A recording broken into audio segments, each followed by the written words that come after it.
Hello! Welcome to another edition of Learning on the Veranda. I've got my good friend Aki here, who is part of our Minato-ku Kokusai Climbing Club. We're going to talk a little bit about harnesses, belaying, and knotcraft today. So, we talked in our last session that a lot of mountaineering started with people just running up in the mountains without a lot of science or engineering behind the techniques they did. But over the last 100 years or so, there's been a lot of analysis of things, materials and different mechanisms, and then also exploration of things that you'd never think would happen, but then they do. But the fundamental point is when people started entering, especially vertical environments, when they fell, they wanted to get caught. And so they started to employ ropes to do that. And early on, they attached themselves to a rope with just sometimes a knot around their waist, sometimes a couple loops around. On the other side, the guy might simply be holding that rope behind his butt, a butt belay. So the other end attached to the climber. Maybe they would get a little bit more friction by wrapping it around a couple times with their legs. But the problem with that is there's only a certain amount of friction you can generate with your fingers and your hands on the rope. Your hands can curl around it, doesn't produce a lot of surface area. And so people started employing other mechanisms to try to generate more friction, like tube and other styles of belay devices. Initially, when they were tying ropes to themselves, like I said, that maybe started using just a variety of knots wrapped around the body. That evolved into harnesses of a sort, basically a piece of webbing that you might wrap around your waist as a belt. And people then started to employ other sorts of webbing technique to make leg loops. Those became a standard way to sort of protect yourself, attaching yourself into the rope system on your body, and manufactured harnesses, oftentimes out of webbing, started to emerge. Leg loops, waist belt, and typically you might bring either your rope underneath the two leg loops that were connected, and then around underneath the waist. And then manufactured harnesses started to develop a piece of webbing that would go around those two elements in what we call a belay loop. Usually on a manufactured harness today, you'll find webbing harnesses like this, or other ones that are of a fixed size, more like this. But you can always identify that belay loop on the front. Almost, there's a variety of harnesses that are still sold, Alpine Bods and others, that in some cases don't have a belay loop, but most will have something on the front of the harness. So when you're putting it on, you're looking for the two leg loops and the belay loop, and then the waist belt. Usually there's some sort of an indicator if you look on the harness, a name or a logo from the company that manufactured the harness that helps you orient it. But if you're looking and the leg loops are down, they're not twisted, and when you put them on, they tend to sit with their buckles as the manufacturer describes they should sit, usually on the outside.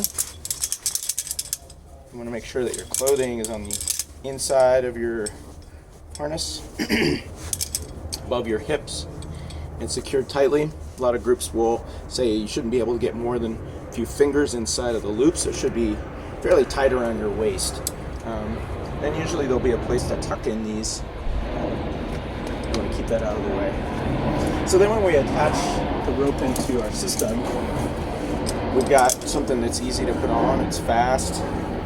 Usually it'll have buckles that secure the place that you've cinched it up. A lot of webbing harnesses will have double buckles so that you can just put them on and adjust the size. Those can tend to slip sometimes, so even on some manufactured webbing harnesses, you'll still see what we call a double back buckle. And you can check those. Usually there'll be some writing on the inside of the buckle. This one says danger. And you want to cover up the red or the danger with another lap of webbing going through the buckle. You can usually see those. You should always check the manufacturer's instructions on how you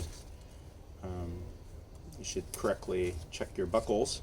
But those are things that you want to check before you start going into your rope systems. The harness is on correctly, it's oriented right, you've got your belay loop on the outside, leg loops aren't flipped, and your buckles are all correctly done up.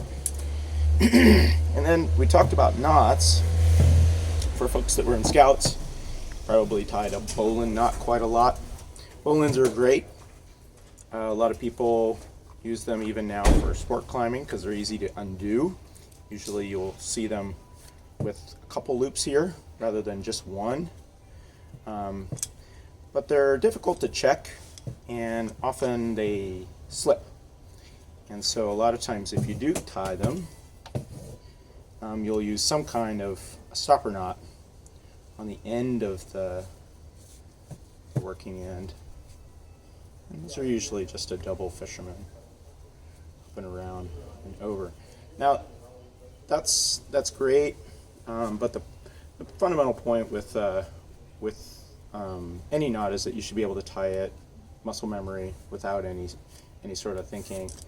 The knot that's taught most frequently now that's really useful doesn't require a stopper knot and is very strong, preserve the strength of the material by about 70 to 80%.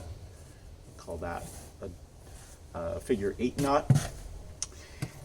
Variety of ways to teach how to tie these. Some folks will teach you to have a bite and then run it through.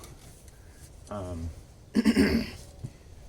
like to teach thumbs up method, where if you're holding the from the working end, you're going to make 2 thumbs up. The idea is that you want to create a bite and then a second twist on it, and you should be able to see that knot starting to form.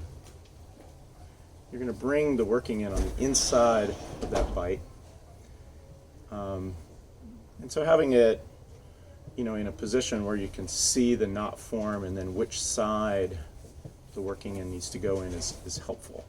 If you bring it on the wrong side, the figure 8 will collapse on itself into just an overhand knot. And you can see that that doesn't look like a figure 8. It looks like just an overhand. So if you had seen this working in, if you go from the same side, it'll collapse. But if you come in from the back side, you can see that knot starting to form as you bring it on the inside of the bite. When you're reaching out to tie the knot, you want to have plenty of working material. So usually you'll pull out about 1 meter or so. That'll depend on the diameter of the rope. Sometimes a thicker knot or a thicker material, you'll need more length to tie your knots with. A thinner rope you can usually tie with less length. But when you get your knot formed, you're going to bring it on the inside of your harness through the 2 manufactured loops that are here. One at the base, right where your leg loops are. There's usually a little piece of webbing that retains the knot on the inside so it doesn't slide around on the inside of your leg loops. You'll want to go on the inside of that, not on the outside. Make sure that goes on the inside here. And then there'll be a second manufactured loop in your waistband. Bring it on the inside of that. You're going to pull that down where the knot sits close to the leg loops. And then we're going to simply follow the strand that comes out of the inside of the harness with the working end. So you just pop that in the same hole. As long as we can see that the 2 strands start in the same place, that's a good place to have started. And then we're going to lay that rope around and just make sure that the working end then follows the same path the original figure 8 had. So we're following the original knot, doubling it up. So that was why we call it usually a follow-on figure 8, double figure 8. Once that knot's completed, we can see that the two strands came in together. They came around the top together, so the two strands are aligned. They came down to the bottom and out the top together. So we count those 2, 4, 6, 8. And then when we tie our stopper knot on the top, usually we'll have a little material left over. Certainly tie a stopper knot on the top. You want to make sure the stopper knots are right on top of the knots. They don't wiggle. The whole point is to restrict the travel of that loose strand so it doesn't work on the inside of the knot. But generally, you should have about 13, 14, 15 millimeters of length on the outside. So this is very long for that purpose.